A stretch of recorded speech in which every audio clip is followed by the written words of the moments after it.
Good evening and Happy New Year, everybody! New year, new things. I'm Mr. Panda with Manly Battleships, and this is going to be a very short video because I just wanted to start out by telling you how awesome it has been to have you along for our YouTube experiments. If you've been with us a long time, you know us a lot more for our live content than what we do here on YouTube. And it's a very different experience, and we appreciate you hanging with us through all the experimentation and the flops and the weird camera stuff that we've been doing. You may notice that I'm alone this time, and that's because Rockstar is rapidly preparing us for Ichiban Con this coming week, which is going to be a nice snafu all its own. But since we're finally back on the con circuit after the holidays, we're all really excited to get back at what we do best, and we hope that you'll be there too for that. But since we didn't want to leave you with nothing on the YouTube channel for Last Week in Geek, there was one or two things that I wanted to shout out to you really quick.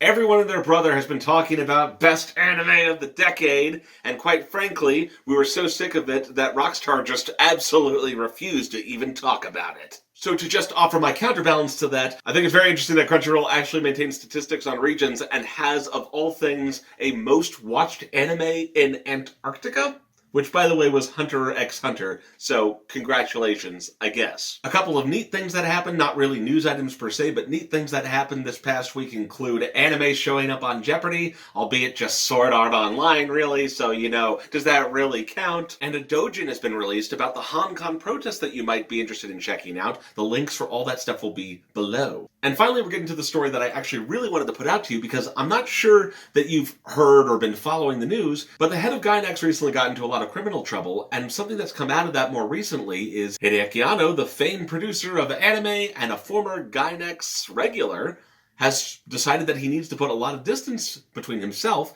and the company. And he put out this really long explanation about his relationship with Gainax in a business magazine called Diamond. There he details his personal history with the company that starts sounding a lot like a power imbalance nightmare. Anno was frequently focused totally on the creative aspect of the company. Meanwhile, while he didn't have a lot of say in the administrative side of things, more than once he was tasked with taking on responsibility for the company's failings. And even after he left Gainax, he was kind of still being relied upon for money and reputation and a whole lot of other sketchy stuff that just shows how complicated the anime industry can be. It's a really interesting read, and I cannot do it justice for you here in this video. I'm not sure anyone really can. I think you need to read Anno's own words. So that's something that you should definitely check out, and it is being linked down below. It's a really important story, and I hope that you'll give it the due diligence that we're giving it here. That's really all I got this week, guys. So thank you for watching. Thank you for being even on this short episode of Last Week in Geek. We'll be at Ichiban Con this coming weekend, where we might do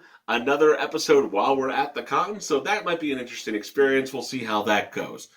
Thanks for watching. Hit subscribe if you're new to the channel, and I'm sorry that your first experience, that being the case, is this video, and we'll see you again real soon.